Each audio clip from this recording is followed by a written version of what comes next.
Well, hello, Hey, Eddie. hello. Fiction Factory, Episode 2. You're on a roll. 2 episodes in 2 nights. Well, I mean, making up for any kind of lost time, that works out pretty well. I guess With that so. kind of production schedule, we'll be in season 18 by the end of the year. Yeah, it'll be really frapping intense. Of course, Thursdays are going to end up being the not so regular thing for the podcast, only whenever, we have a couple of outs, like we did this evening. But that works. The, it's gonna happen. Adulting happens. Mm hmm. Not to mention, this is not everybody's career choice. Put me on camera. Let me stay there for 8 hours a day. Oh I God, not mean, 8 hours. there are Oof. definitely days when I've done 6 on camera. Yeah, I actually wouldn't mind 8 or 10 hours a day. Just take a lunch break Well, in between. I think that he's talking about being in meetings though, which I've been in meetings for 6 hours in a day. Yeah, see, that sucks. I'm Yes. just talking about like playing That's games when and you take the chatting shit gun, up. just like. Yeah, straight out Yes. from Neil Patrick Harris, man. Straight on up. So, looking. Oh, uh, I got it. So, thanks again, Scott. It showed up. Wow, that came out fast. Yeah, I like walked out into my kitchen and was like, "What the hell's this?" Oh, shit, it's here already. There you go. Yeah. Oh. I watched our episode from last night. Oh. Yeah, it was good stuff. I told you. I was listening in last night, and it was you guys had good rapport. I don't know if adding me into the mix is gonna help at all. Well, The wild card. well, That's a pretty good segue into what we're talking about today, huh? yeah. Well, I mean, like we hammered out some points. I mean, they're there. We're going to talk more about shadows. That's all I actually care about in this particular instance, even if it's not necessarily in order. Do do do. So, All right, so in Well, our last episode, we talked a lot about the world of Night City and Shadows, and a little bit about the synergy system, right?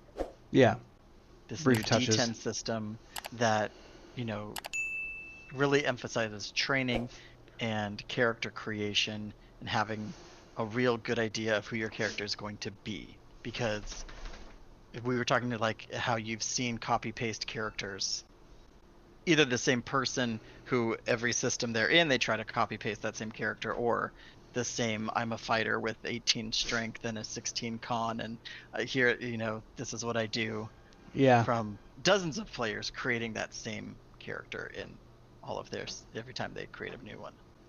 right. Um, but I think the strength of Shadows, which this is really probably the longest I've played in a system that was not made by Wizards of the Coast, um, just is in that character creation process. It's really unique, and you have to own that character. Like you can figure it out along the way, but you have to own it.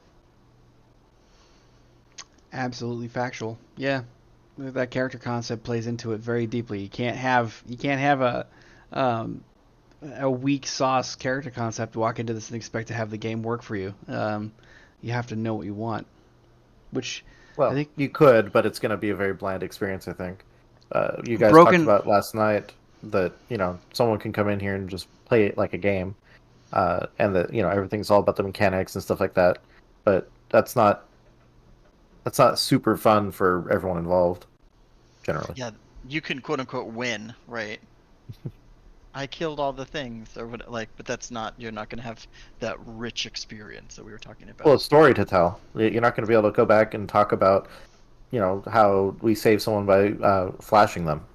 Like That's a unique moment I forgot about until now.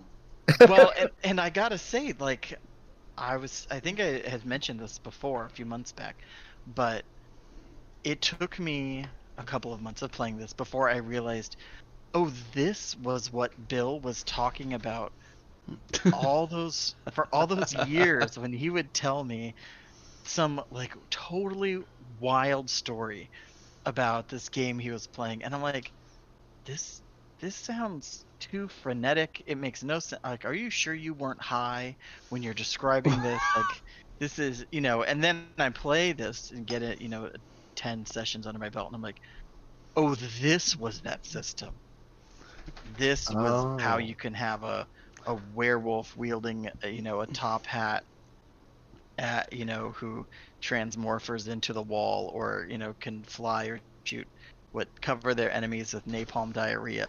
Like, oh, this is that game. The way you were describing it just now, it made me realize that whenever it comes to an outsider looking in, it could definitely have that air of like, what were you guys like, LARPing in the backyard and Yes, stoned out of your Lightning mind? bolt. Yeah, absolutely. like hurling We empty were- we all got baseballs. together. We had all gotten together over a weekend, a few years back, and he was telling me, "Oh, so we were playing this game, blah blah blah," and I'm just looking at him, and I'm like, "Uh huh." It's making shit Okay, up. so they're weird up in Oregon. All right. And now I'm like, yeah, yep. Oh, I totally understand how that could have happened. I totally understand how that could have happened. So in this episode, I think we're gonna focus on at least the initial part of character creation, right? Mm-hmm. Well, one of the things that I'm, when you talk about like, why am I talking about this? I don't have any credibility because I haven't been playing as long as either of you have. I heard yesterday that Scott's been DMing for years, and D, you've been playing for longer than a lot of people who've been alive, right? Right. uh, I think between D and I, we've got 50 something years of yeah. Something to RPG approximate. experience. Yeah. And for me, I've tried to play D&D over the years, and I never got into a group. And then I've tried playing Shadows a few times too. And one of the things that drew me to just playing this game, A, because I was friends with D, and so he was always talking about it, but very much a self-advertising thing. But B, it was always about, just what do you want to play? What's a character that you would like to do, to work with, and just literally, I think you guys even talked about it yesterday. There's a lot of archetypes in D&D. Like you've got your monks, you've got your fighters, and you're kind of put into this type, and that's all you got to do. And of course, they've added some things over the years of like, oh, you can skill into a different tree if you wanted to do a kind of a hybrid class and stuff. But with this, D literally says, just come at me with any kind of concept you like, and we'll turn it into something into this game. Yeah. Yeah. As long as you have an open mind and a focus on a collaborative approach, I would say, versus a competitive approach. Yeah. Because if I'm trying to outdo you as another two players, and I'm trying to quote unquote win or whatever, I might achieve that goal, but at the cost of everybody else having fun, right? But if we are able to work together, we could have widely disparate characters, And we but do. if we're at least working towards a common goal, and we're willing to acknowledge your character's stronger in this area, my character's stronger in this area, how can we put that together for the betterment of the story? And how can we make gameplay choices that are in line with what our character would do, even if it's not the most advantageous move to make, Yeah. right? That's, I have that with my character where I have specialized ammunition, and like Scott knows which is the best ammo to use in every situation, but Special Agent Leon Barrick, retired, is figuring that out still. Yeah. Right. So okay, this You're thing talking with about metagame bangs, knowledge versus role playing. right? And so I'll have him take those first few shots with the wrong ammo, see the result, and then switch. Yeah. And react accordingly. Yeah. Well, And you might wind up being surprised as well, because like I might say, "Oh, that actually has an effect," and you'd be like, "What the fuck?" Like, right. Well, I Right. remember So, when I first started creating a character, I'm highly creative, and so all I did was looked into the game I was playing at the time, League of Legends, and he's like, "Well, what character concept do you want?" And I was like, "Well, I want to play as Garen." And in the game of Yeah. in League of Legends, Garen's just got a big sword, and he's all about justice. So literally, My first character was there are like worst places to start from. my first character was literally a guy who had like 0 intelligence, and his only thing in life was all about justice. And and it's probably not PC now, but he was walking justice, justice. Yeah. But what's funny about that is that we took the character concept and he ended up making it so that a person could wield a sword that is like a Buster sword from like a Final Fantasy VII type thing. Right. If I remember right, he had a power armor with a Yeah. like not adamantium, but like a sword that was like technologically infused, basically. So I went for like basically a warrior kind of archetype, but then we teched it up a bit and made it so that he could actually like go toe to toe with things that had projectiles, like Yeah. guns. You know, Yep. bringing a sword to a gunfight generally is not a good idea, but when you're in full body armor, it makes it a little easier. Yeah, we made him extremely defensible, and we made sure that the weapon itself wouldn't be like outrageously heavy, because there's obviously a point where physics takes over, and if you're carrying a weapon that's heavier than you are, you'll grab the sword, maybe you can hold on to it, but in the end you'll just lift yourself up and the blade will stay where it's at. You know what I mean? Like it's just Right. just Or rip your arms out of your sockets with When a you first swing successful it, yeah. swing. yeah, with the Yeah. with the attempt to do it. Yeah, there's just Yeah. like physics still has its play, but I mean like we still made it work. So the weapon was obviously not heavier than him, but Right. he had the powered armor suit to make it work, and he was capable. Like he took down 2 aerial drones on the New Jersey like beaches, because he like landed out of nowhere. He's like, "What's that?" And tried to figure out what was happening, reorient, and then these drones showed up out of nowhere. He's jumping in the air and hitting them with his sword. So he's like leaping 150 feet in the air and cutting things down with his blade. And it's absolutely ridiculous, but it's completely feasible with how the character was constructed. But we needed to have that there first. Yeah. And that was, Otherwise, like, it's just the- like, eh. You're right. And that's with a very basic concept. Like, I was just like wanting to play, and it's like I don't know, this guy. Right. I'm enjoying this character in this other thing. Right, but that's a really good foundation for a character concept, right? Taking a character from some other work of fiction that you already enjoy. So from a video game, from a movie, from a comic book, right? And then you kind of take them and mold them and fit them into this new world. Yeah. So, Well, you have a Garen, and then you kind of twist that and make that fit into Shadows.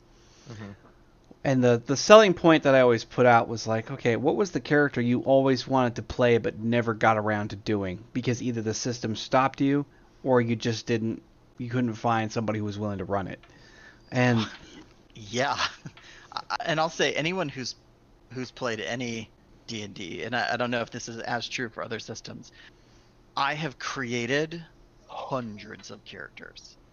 I have played 5 or 6. yeah, Right? Like I've watched the Avengers and then sat down and go, okay, so if I were gonna make Iron Man, he would have to be a sorcerer, and he would have to have this, and he would have, he'd need like an 18 here, and like okay, and then great, and then I'll watch another movie, and I'm like, ooh, I really like that guy. Okay, so this would be a rogue, and he would have like my dream of an Avatar party, right? Based on the Avatar series and running a D&D Avatar game. I was like, oh, this would be so great. But how would it work mechanically? It couldn't work mechanically because the only people who can channel the elements are these specific types of characters. Then we'd all be playing the same character, but a slightly different flavor. That would get boring really fast. Right? And so, yeah, I've got, like in my D&D Beyond character creation thing, I literally have 3 dozen characters that I've made. yeah, I've played a handful. And I think Shadows kind of takes you away from a lot of those limitations. Oh, yeah. If it's a strong enough concept, you can build it and then work with the game master. So D, work with you in our sense to make it fit the world. Well, what's Like, okay, interesting about Shadows is that it because it encompasses mystical, technological, and real world all into one. You can mold anything in there because, like you were just talking about, an Iron Man type character wouldn't exist in a fantasy setting, Right. but you could definitely do it in a technological setting. But because we have the Unseen Court, because we have we can bring in from other mythical, realms, that can exist in this world. I mean, one of our characters that's in our party is a demon that we're fighting. You know, people that have what is it? The technocracy is like a meld of magic and tech kind of thing. That's Yeah. the main global power that is trying desperately to maintain a specific balance for its own use. Yeah, the But that's an technocracy. example of like how that, literally with this system you come up with any crazy ass concept and we can make it work. Yep. And there could And be physical reasons for why it works and magical reasons why, or both, or whatever suits it. absolutely, yeah, I was gonna say that, and there's a way of getting there. That I was born this way. I was cursed. I had this thrust upon me. Like whatever. There's a way of getting there, which I think is really cool. Now, one of the things that I think is also sets us apart, and we touched a little bit on it last time, was this idea of a campaign power level, right? So you have this character in mind. It's the funny thing is I kind of see it like those horrible ads for mobile games where it's like level 1, level 20, level 99, and it shows that like level 1 is this like skinny little nothing, and then like Yeah. level 20 he's got like some cool gear and some muscle, and then level 99 they're like floating in the air with like this glowing aura like shooting lightning bolts or whatever. Um, and and your character in Shadows may not level up that way.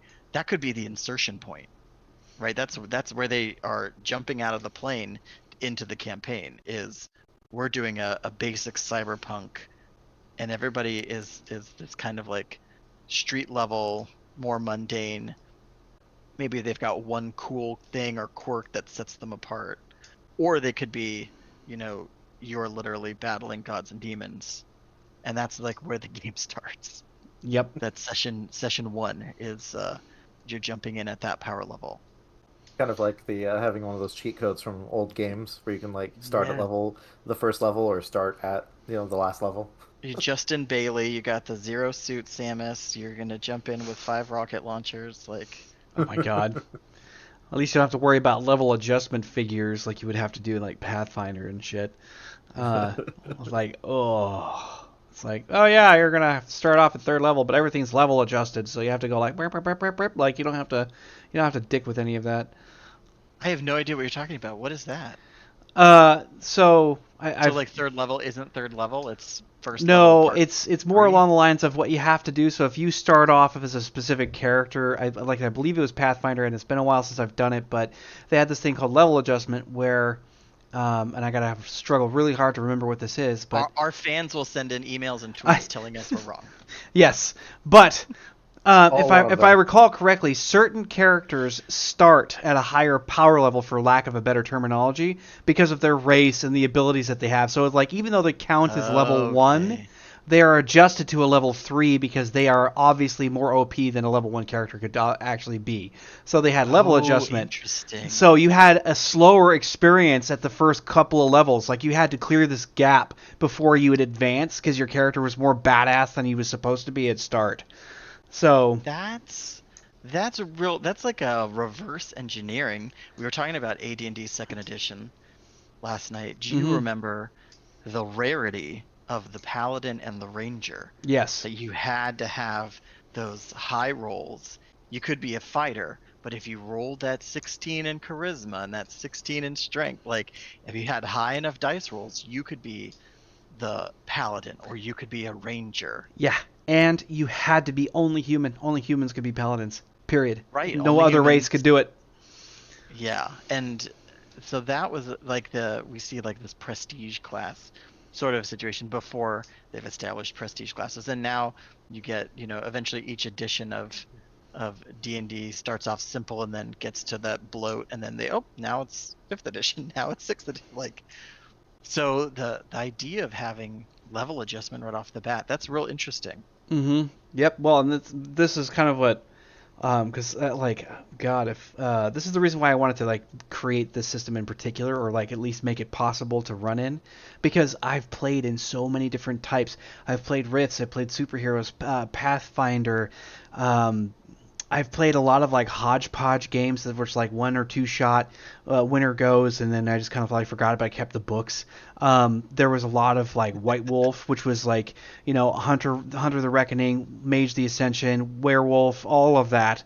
I just started playing all these different games, and it's like there's got to be some kind of common thread that just kind of unites them all together to create whatever experience you want.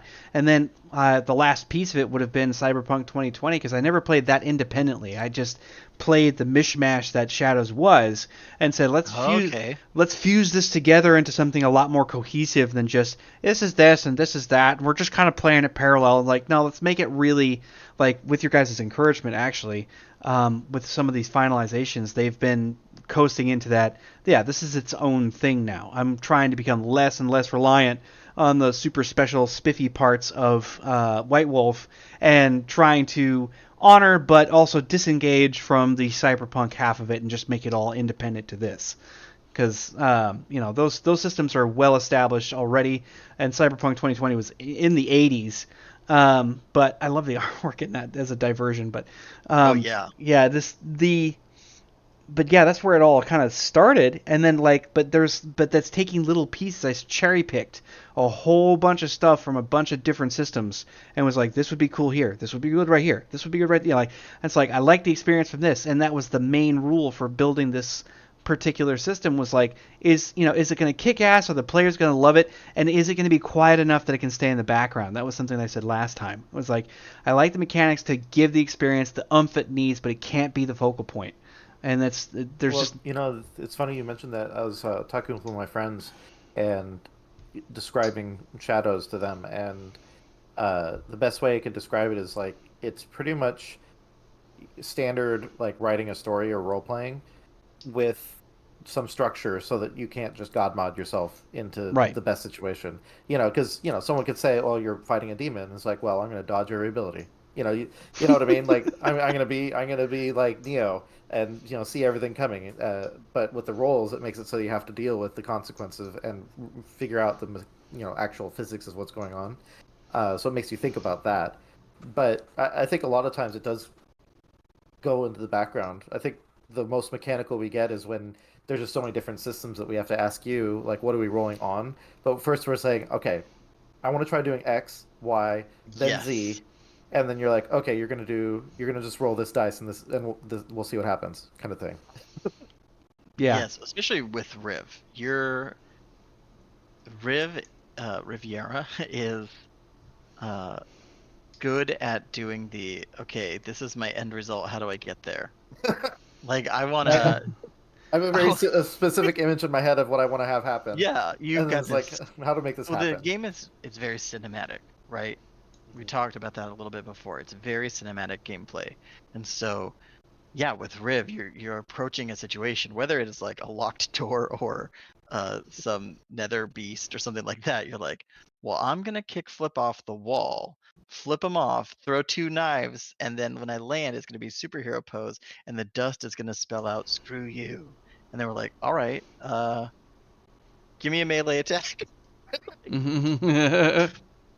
Right, roll a d10. Let's add some dice to it. Like, it's just it's really simple in that way. Right. Well, and I gotta say, one of the things I really appreciate in the it fades to the background, the mechanics fade to the background, is nobody's got a +3 sword of demon smiting or something. Like, there's like, yes, you might have weapons that do more damage against different types, or armor that is more protective against certain types of attacks, but no one is saying like, well, can I get a +2 on this?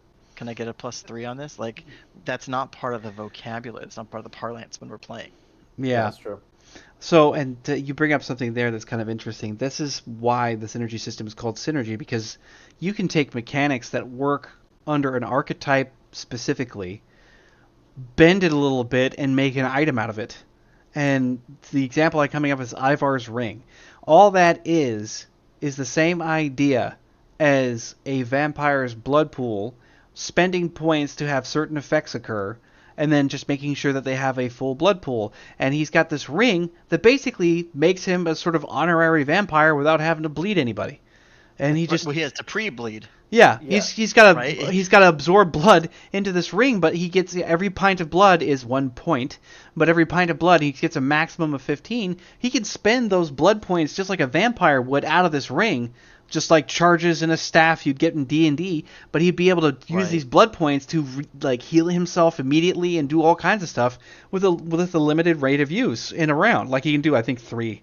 I can't remember exactly, but he's got like a rate of use of 3, so he could like burn 3 blood and like regain 3 health levels of his own health immediately. But that didn't exist. I was just like, let's take this and that and this and that and this and make He a said he needs some healing.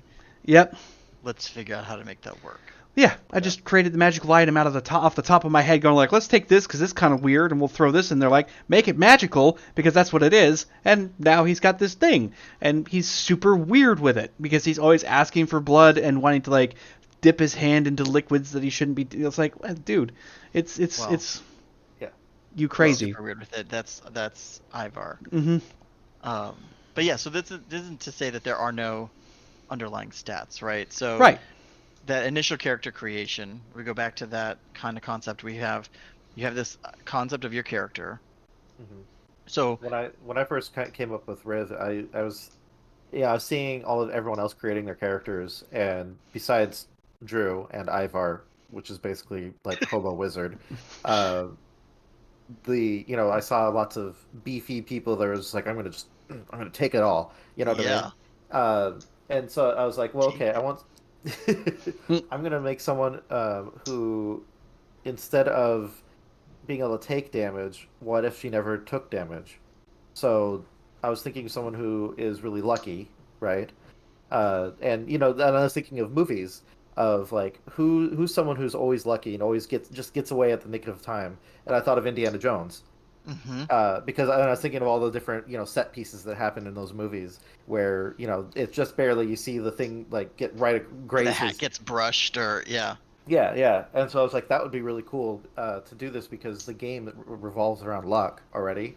And so I'm gonna choose like my first sentence that I had for Riv was female Indiana Jones. Like that's how I started. Yeah. Right. And then I went in there and I was like, okay, well, let's dig into that a little bit. And so definitely, instead of an archaeologist that became a treasure hunter, I was like, okay, she's a treasure hunter. That's just in this world of shadows and magic and stuff. She's gonna like that. She's woke, right? She know the veil's been pulled back for her. She knows about the unseen court and that I don't know magic if she is knows real. about the unseen court, but she knows about magical items.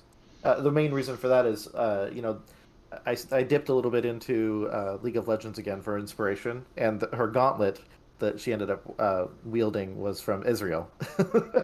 Because I wanted a way to have something magical that she'd be wearing. But then at this point, this is like I think the third or fourth character I created with Shadows, and so I was able to make some more nuance with it, and so I came up with a background where as she was hunting, she found this gauntlet, and it was a curse on her, and so she couldn't take it off anymore, and then she's actually cursed to have to use magic and if you need to use magic, you need to go find magic, stuff like that. And I worked with D, basically say, okay, well, this thing is cursed, so that means that I shouldn't have really control over this power, right? Like I can do things with it, like fire off bolts of magic, just because I need to defend myself. But that's actually how it came to be that my powers I got when I used it would be random. That was supposed to be it. Love.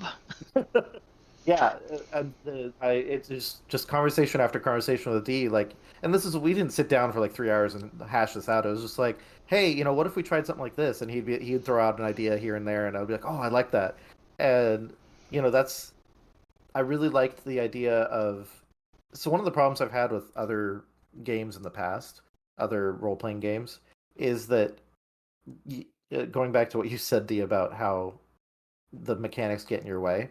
Yeah. Whenever I've played like monks in the past, I wouldn't be thinking about how I'm going to tackle the situation. I'd be looking at it as like, okay, I can use a double punch here or a flurry of fists. I've got one skill like a day I can use here. You know what I mean? Like it's very prescribed what you can do.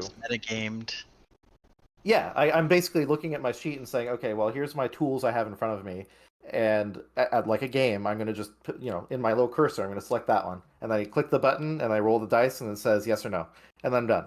You know, Yep. and just like in a role playing game, like a video game, the character runs over and then rolls back and then waits for them to attack. And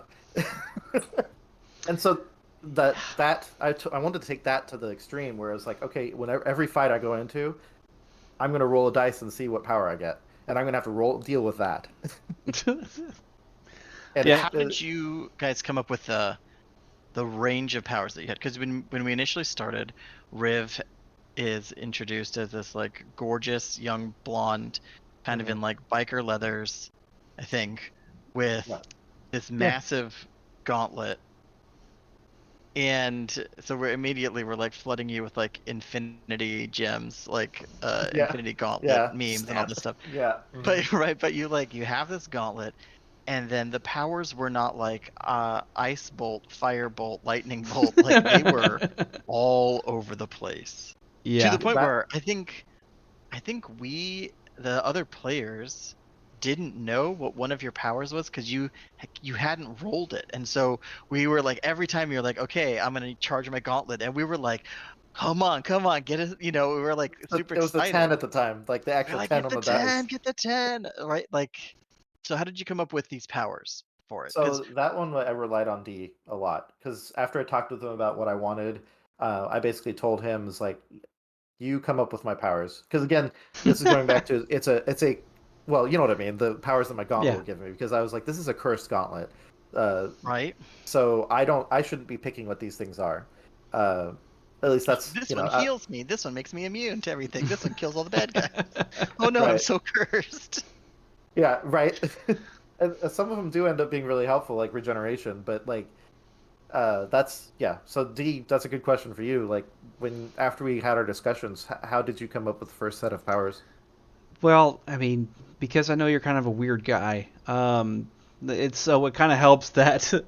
kind of helps that I know who you are, because this is also a character concept that I think was probably the most yours that I've seen in a long time. Because the other one that comes to mind before this was your Normal dude. heroic power leveled normal dude. Oh, normal dude. He was heroically normal. That is exactly what it Great. was. He So had heroic no being he had like no one of the powers. low levels of power. Like he didn't have low level of power. Like he had all spread out. So it was spread out to a point where he became very mediocre. But he was heroically mediocre. And like we got into fights, and you just see him screaming. It's not like he would be trying to fight anybody off with a gun or anything. He'd be like ah like that, and trying to like dive under a car to get the hell out of the way. Like, and Yep. kept getting drawn into it. He's like, I just want to go home, okay? Like that was his whole shtick. But knowing that that's the kind of place that he was going to be coming from in some respect, it was just a matter of, okay, what are some unique things? Because I knew that he was, when he started to discuss it, it was going to be kind of like one power at a time, not really like, and because I'm using this really unique duration, which is per encounter, it's like my favorite kind of duration, period. Like I really love Yeah. per encounter duration. It's almost like a per scene, right? Right. Yeah. It's just this. It's the smaller subset of a scene, because encounters can happen during scenes. You can have more than one, but the per encounter duration just makes a hell of a lot of sense, because you're all amped up like an adrenaline rush in the middle of something happening that's Yeah. crazy, and then when it finally ends, it turns off, and you're really going like, damn, and you're starting to feel like the weight of it. So it makes sense that it's kind of on like that. Not for everything, but for powers like this especially, I knew that we were going to have to go with that. So it's like, what would make sense for lasting a full encounter, so I can just say like, okay, this power is on. I don't have to worry about going like, well, how many rounds has it been? I don't have to think about it. Oh So- yeah, I didn't even think about that. Like I've got powers that are good for, 1d3 plus 5 rounds or whatever. Yeah. And I'm never trying. Yeah. Well, like I said, per encounter is such a great thing, because it allows you to just kind of like, okay, is that thing on? It's on. All right, well, off you go. You can forget trying to count numbers, and the rest of that it's just fucking on. So I was like, well, I have to make sure that these things, one, don't offer up such a huge advantage that it makes them psychotic. But I Right. also have to take into account the fact that she's squishy because she's not like amped up. She doesn't have the toughness to go into it with some of these supernatural characters. What makes her unique in this one regard is the damn gauntlet. It's the only thing that makes her available to play in this league. So other than that, she's just totally human. Sniper shot, arrow to the face. I mean, You're done. Yeah. that's all there is to it. So I'm like, what would be really surprising and run? So I just started going through what were some of my favorite things, and I can draw on other games I've played. So a lot of these are like Regeneration, for instance. I come straight out of like Marvel Comics and the superheroes games. So I was like, that one's fun, especially if it happens to be on at certain moments, and ironically, it turned on right when Two or she three takes times. damage. It was Yeah. like, and I had forgotten that she had it. And I was like all cringing, like, oh shit, she's gonna take a whole bunch of damage right here. And he's like, nah, I got regeneration. I'm like, oh shit, that's right. The best part is that it wasn't reactive. I would activate the gauntlet right as the battle starts or the encounter starts. Yep. And I was like, at the time, I was like, I mean, regeneration is useful, but it's not going to do anything flashy. As you said, Scott, I love the cinematic fights, but I still, with regeneration, you can be a little bit more reckless, which is what I ended up doing a lot more often than not when I had that. Yep, You like her. definitely have. You've done some of the, like a stuntman type. I'm gonna ride my motorcycle into a skid while I'm shooting, and Yeah. oh, I ripped up my leg. It's all right. I've got regeneration on. It'll be healed up soon. Yeah. Next round, I'll be okay. Yep, totally reckless. Yeah. So Yeah. but these powers were sort of like kind of the common tropes you'd see with normal like mutants or like I said superhero abilities because you've got regeneration, you have super speed, you have superhuman strength. Like those are kind of like the cardinal basics. They're all fun to mess with, but I think what makes them unique in this case is the fact that they're just randomized because I have no idea which one she'll get. It's not like she gets to pick and go like, okay, this one, this one, this one, this one. She's not dictating which one's turned on. She just gets, like now with it being a little bit more specific and then having overload on top of it makes it even more funny.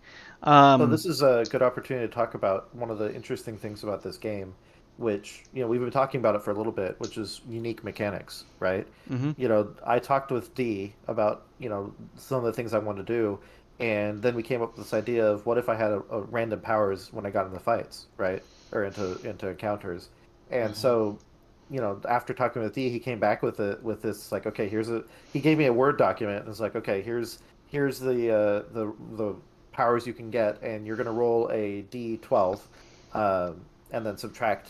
I think it was like no. At first, it was just the D10, right? Right. And then eventually we added on more. But anyway, you're going to roll a D10, and you're going to just pick one of these powers, and then it lasts for an encounter, kind of thing. And that was that. This particular power does not exist anywhere else in this game. You know what I mean? It's completely unique. And then on top of that, so that's already a huge plus. I love That's the the fact that baseline. Is you're completely unique, and your ability to influence a fight is dramatically based on your own creativity and Right. randomness. right, and I That's our love that. base level. Yeah, that's the base level. And then later on, just through the storytelling, I think you guys talked about yesterday how you're not a huge fan of how someone gets, they get the 3 experience they needed to get to level 3, and suddenly they're resistant to poison. Like you hit the certain threshold and suddenly you're just beefier. Yeah. Right. Whereas- Oh, I stubbed my toe. Why am I 3 inches taller? Yeah. And so we actually made it so that during the storyline, Riv upgraded her gauntlet and became more accustomed to it and using it. And eventually, we actually, during one of our stories, found another gauntlet. And so now she had 2 that had its own special power. You know what I mean? And so not only do we start with this unique mechanic, and then working with one of the other players, with Bill, he actually created an item to make it so it was less random, but within the story, so that I can actually, pick one of 2 instead of just one.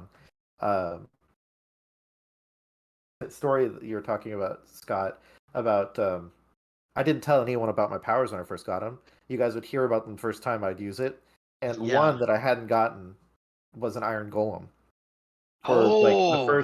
the first like 10 or so sessions, I never rolled a 10, and I kept wanting it. I was like, oh god, I want a 10. I kept rolling it. I want that 10 so I could get the Iron Golem. Because another thing that Dee did, and this is this is a testament to just how awesome of a GM he is. He went through the process of actually creating a character sheet just for the golem and handed that to me too, Oh my so god. that like when I would he did it for himself too, so I can give him the sheet back if he ever lost it, so that if I cast or if I use the golem, he's like, okay, this is the powers it has. Right. But like, I remember that moment the first time she used it, and like I just threw the gauntlet out, and it Yeah, like, landed. and we had no clue what was going on. And I But remember, I also that remember when I first golem got the is 10. like Yeah.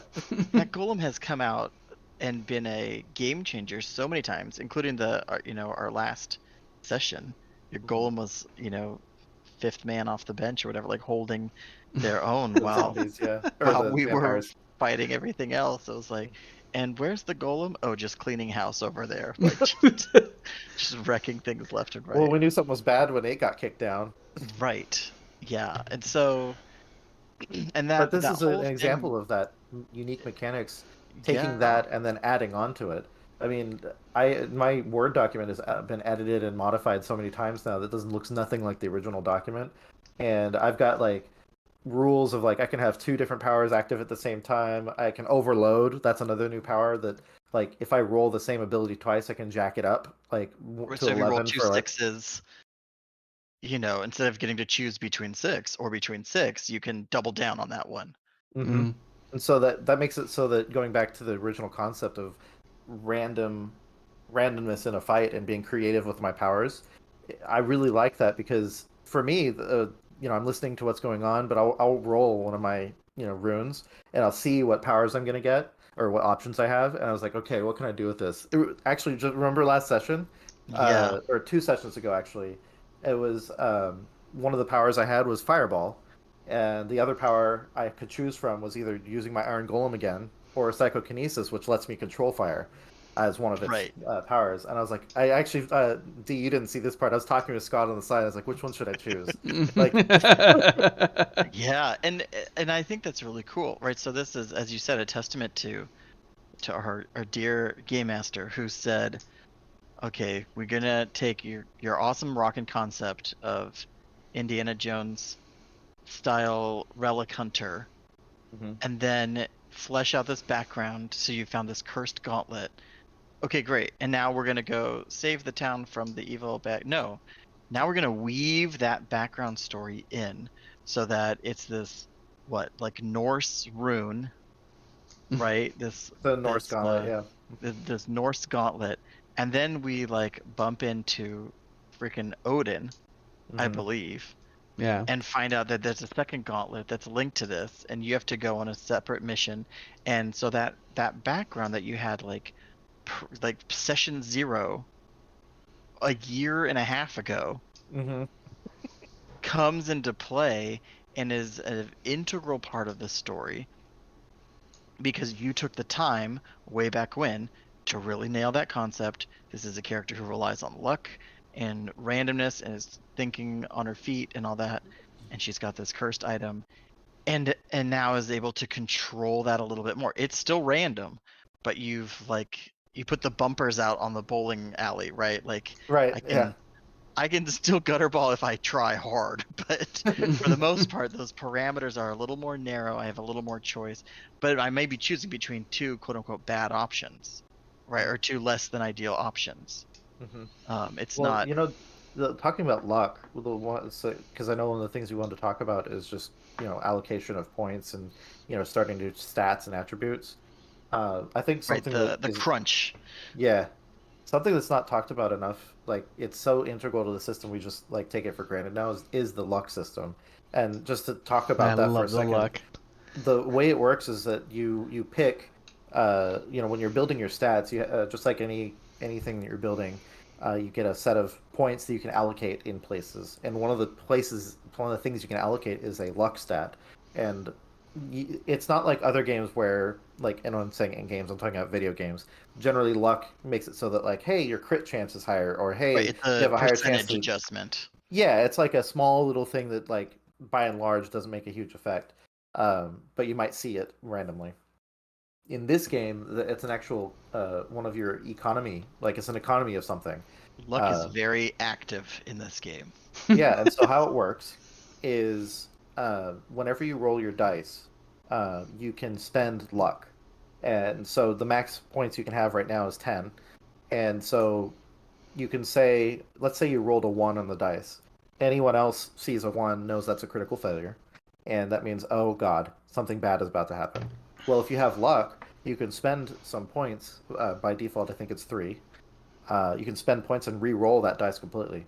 And it has all of the same benefits of a standard dice roll, which means that if you roll a 10, which is a crit, you get to roll again. It explodes. Or if you roll it again, you get not a 1, and then it adds on to the one you rolled originally, and so now it's not a crit failure anymore. Or let's say that you're 1 away from a a success on some roll. Let's say, for example, it's a will check, and you needed to get a 9, and you rolled an 8. Well, you can spend 2 points and bump that number up by 1, and suddenly you passed. You'd be surprised how often that comes into play too, because you wouldn't think that 1 point would matter, but it matters. It matters, especially like in those extended will rolls, right? Where we were talking, where you're rolling, Yeah. 10 factorial dice, and we're like, okay, we're about to roll 80 dice here, like, and I need 2 more successes. Okay, well, I'm gonna bump either, right? You could have a success that gets defeated by a 1. Mm-hmm. So you can I'm going to bump that 1 into a 2 by spending some luck. And then it frees up another success. Or I'm going to bump a really close thing up to be successful. It's dramatic. And I think what I like is that we're getting better at using luck as we get more familiar with the system or mastery. And one of the things I've started thinking about is, can I pre-roll luck? Can I choose to spend those luck points in advance and just roll twice for this attack or something like that, right? Like, just knowing I need this to hit, I'm gonna use that luck as kind of like, in the in-game situation to be like, I'm gonna take that extra second to aim, right? I'm gonna like, whatever. I love this luck mechanic, and it is unique. I would say this feels unique to the system than the way it is used as points that you can spend. And it's like per session is how that generally works. Although we sometimes decided that the luck will roll over to the next session if we had if we have an encounter going on that we have to stop midway because we're not kids anymore that can stay up all night playing one game. We have to take breaks because we're adults. and that adds a lot of tension. It adds a lot of drama. This game is very dramatic. And I think the fact that we collectively agreed, I don't know, we were in hell, I think, and like literal, capital H hell, right? And we had to call it in like the middle of a fight, and we were like, okay, we'd spent more than half of our luck. Let's keep that until the next session. That speaks to the maturity of the game, I think, even though it's still relatively new game. It hasn't been going for 30 years, but like the game, it asks that of you. Like, take me seriously. Treat this as if you could die, but you'll be rewarded for getting through that crucible. Yep. Well, and you guys are just insistent on playing on hard mode because you guys have gotten addicted to the thrill, and that's well, that's the whole thing. It's like, I'm gonna chance it. Let's gamble. And that's exactly what it is. That's all it is. You guys are just playing on expert mode because you're like, nah, it's technically every session, but give me the hard shit. Let me have just a little bit of an edge to it, meaning that the luck doesn't pan out until the encounter's over, or you end the session at a quiet note, and then it'll restock the next session after that. When we get a chance to take a breather. I mean, really, that's it. When we get a chance to sit down and address, like, oh man, what did we just go through? What did we just experience? Take stock of our lives, patch our wounds, right? So we've got luck. We also have these other stats, right? Like in the RPG, you've got like intelligence, reflex, stuff like that. But I think what I really like about Shadows is, even again in the stats, we've taken a hard look at that, and it's changed over the last year. We've gone through. So you've got intelligence, right? Your mental prowess, your reflexes, like your agility and everything. Then we've got tech, so your technical aptitude, Right. which Your is your natural ability talent. to understand and interact with technology on a fundamental level, which I think that's a really cool thing. It's not being treated like it's a subset of intelligence, because they're not necessarily the same, especially in a world where you have like netrunners who maybe are In a world. intuitively interacting with technology. Then you got cool, which I love cool as a stat. Your ability to hold up under pressure, under pain, like resist torture, but also like to appear unflappable to others. Yep. It's 2 in 1. That is better than charisma. Charisma is Yeah. a lopsided stat of like, oh wait, I'm attractive, but also I can lie to people all the time, plus everybody likes me. Like, no, these are different things. I just realized a little aside for tech. Have you seen the Mitchells versus the Machines? I have No. not, but my youngest keeps trying desperately to get me to watch it. But go ahead You anyway. have to see it. You have to see it. Uh, It is a really good movie. Okay. What But is the Mitchells versus the Machines that I'm googling right now? it's on Netflix. Okay. And Scott, tomorrow when you have a chance with your kids, watch it. It is. I'm an adult and I don't have kids, and I watched it. Do I have to and I watch it loved with my kids, or can I watch it by myself? You can. You can definitely watch it, but they Is will it a enjoy the heck out of series? it. No, it's a movie. Oh, it's a movie. Ooh, well, Friday night movie night. That sounds There perfect. you go. Well, have you seen Into the Spider-Verse? Yes. So it's made by the same group, like the same team Oh. made that movie. Oh man, if Keely Yeah, had only told me that. If she'd It has the only same said style. that. Well, she doesn't know. Oh, that's a I know she fantastic doesn't know, but if she endorsement. had said something like, "Oh, it's like this," I would have been like, "Let's do it," because All she right. like Well, she I asked hate to that. call it quit on the podcast tonight, everybody. I'm gonna go watch it. No. That's Well, a ringing endorsement right there. It is. Yeah. That's actually what I first saw seeing commercials for it. I was like, that's an interesting art style. And then I watched it, or then I heard about the fact that it was made by the same people that did the Spider-Verse, and I was like, say no more. I'm in. But anyway, you will find that one of the main characters in that movie would have a tech of 0. Like it is. I It think is we so all funny. know a special person in our life with a tech of 0. Usually our Just a second. grandparents. I'll be right Yeah. back. Yeah, so tech is really cool because again, it's that innate interaction with technology, which in the world that is set in 2074, tech is pervasive. Yeah. But again, it's not representing. I went and got my certification at the ITT Technical Institute. Like, it is the way that my kids can pick up. My kids, my oldest, yes, she can use a mouse just fine. My younger two, not so well, because that's not their No, tablets. method of interacting. It is touch screens and tablets and all that, and asking them to use a mouse, which really doesn't make a lot of sense now that we've got other better ways of interacting. You're like, yeah, that is kind of a weird thing, so they're, even though they're young, like that ability to interact with technology it's already there. It's they're digital natives, right? It's Yeah. that language that they speak. So then we got cool, right? You're unflappable. You just ooze coolness. Yeah. But then the flip side of that, as a different stat, which I really like, is magnetism.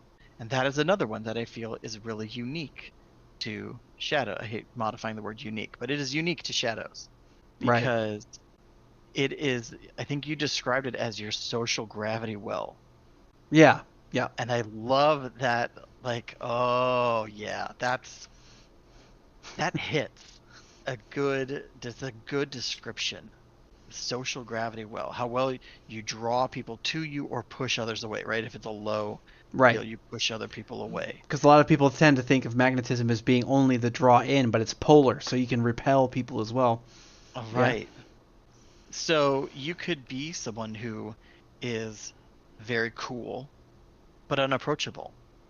Yeah. Like they could have a low magnetism. Yeah. And so they're too cool for anyone to want to interact with them. Like that person's untouchable. I don't want to interact with that person. Or you could have the opposite, where the person is that like lovable, frazzled person that is like high magnetism. Everybody wants to be around them. but they are unhinged. They are a mess, right? Like I'm like I know people like that who are adorkable or whatever, right? Yeah. Like they're like, you need a hug. I want to hang out with you, but man, you need to get your life together. You're Um, just a mess. Yeah. and then we've got mobility, which I think is a cool. I like that mobility is separate from reflex as well. Yeah. Because reflexes can maybe be that hand-eye coordination. Yeah, that's your, Or how fast can you react in a situation, but not necessarily, because reflex Right. you would never apply to how hard can you run? Like, right, this person can juggle. They must be fast. Like I never, that's a. These are, and if right now we've had the Olympics going on. There are people you can watch the enhanced human attributes in all of these Olympic athletes, where you see this person, definitely couldn't beat me to the corner if we were racing, but they are a Deadeye. They can with a rifle, with a bow and arrow, whatever. They're hitting all of those targets down. So they're yeah. they've got one of these elements maxed out, and another one definitely less so. And then body, right? This is your physical strength, toughness, muscularity. Barrick, my character, has cybernetically enhanced body. He's got like an not an exoskeleton, endoskeleton. Yeah, he had muscle Yeah. and bone lace thrown in, and he had Right. the Myanmar put in as well. So, like, he's got the Right. full body augment all the way through. So he can take a lot of damage. He's very strong. But then you can have that. What I like about body is it imputes some damage resistance as well. Right. So you're not just you can take a punch as well, which I think is really great. Yeah. Oh, and I mean, like, you're nailing it on the head. I think empathy is one of the ones that's probably, I think, what is it? Empathy is right after body, if I'm not mistaken. Yeah, it's weird. empathy's the last of our yeah. our stats. I put this shit on paper and then I can't remember. Like it always happens like that for me. That's why it's like I got to get it out of my head because it's just taking up space. And then I go and put it into the book. I'm like, I forgot all that. Like, but so empathy is the last one, and it's one of the ones that probably a lot of people have tried to utilize, but it's really not that its efficacy is always kind of small. But I think empathy in this game it really matters because it affects a couple of things, and that is one, your sanity, period. So the level of your empathy increases the level of your sanity, which is strange. A lot of people might think about it the opposite, going like, if you're over empathetic, you're kind of like, eh. It's like, yeah, kind of. It is kind of like that, but you can only reach like 95% sanity. So even if you are the most empathic person on earth, because the difference between being properly empathetic and overly sensitive is in the sense that one describes your inability to handle situations as they come your way, and you have this emotionally immature response, and the other is going like, I understand from this incredibly spiritual level what is happening right now. It is a powerful sense of internal awareness, and that's what we're describing with empathy. It's not how sensitive are you, it's how aware are you really, specifically on the spiritual side. World. Yeah, like how do you connect to it, and how do you see your connection? Like, can you really see it at all? Which is why it's directly linked to sanity, because the more empathetic you are, the more sane you are, because you're just willing to, you're aware of what the hell's going on, even if it seems completely out of range. So it's like, that's why. So when your empathy goes up, but the weird thing is that you can drop your sanity down by itself, and it will knock your empathy down along with it. So they relate to each other in that particular way, but you have a certain amount of wiggle room. So if you have a 7 empathy, you could have like a 79 sanity, but that could be knocked down point by point by point by point by point and make a huge difference depending on what you're facing. And sanity Absolutely. matters. And then there's like the skills that go with it, plus all the supernatural really. They exude this powerful aura which the empathetic can pick up on. So and yeah. will, we've talked about will. Yes. So will is a combined stat. So you can't put points into will, No. right? Will is intelligence and empathy. It is that combination there, Yeah, it's the Um, average of those two. which is, I think, again, it's a really cool thing. So as one of those attributes that you have, that's not necessarily a direct stat. You can slowly raise it over time, but it is, this combination here. So you can't be purely intellectual or purely empathetic to have a strong will. You need that, kind Yeah. of two pillars to push you up. Yeah, and it's necessary. Very necessary. All right, so I think that's probably good for this session. And then next time, I think we can start looking into how these stats work look at skills and possibly advantages and disadvantages, which really, once you've set your power level, you've got your really good character concept, and you've been allocated these points. Now you can start, creating that skeleton of your character with all of the scaffolding of skill points. And Yeah. you can see that it's a very involved process with the game master, in this case D, because Yeah. he's the only game master of Shadows at this point. The one, the You're- only. The You're OG the Highlander. PM.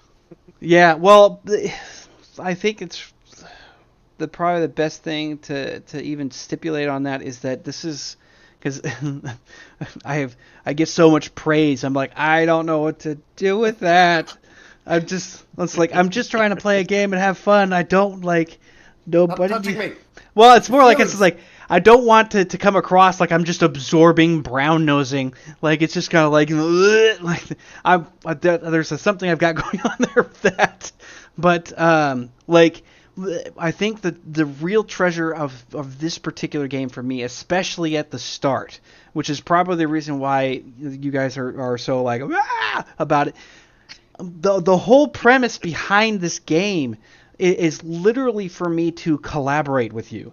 As a GM, I'm actually rooting for your success the entire time because again, there are GMs out there that seriously hunt the players as an antagonist, and They want that TPK. Yeah, they really want to take the players down. They don't interfere with rules or consequences, but they create shit that is designed to kill them.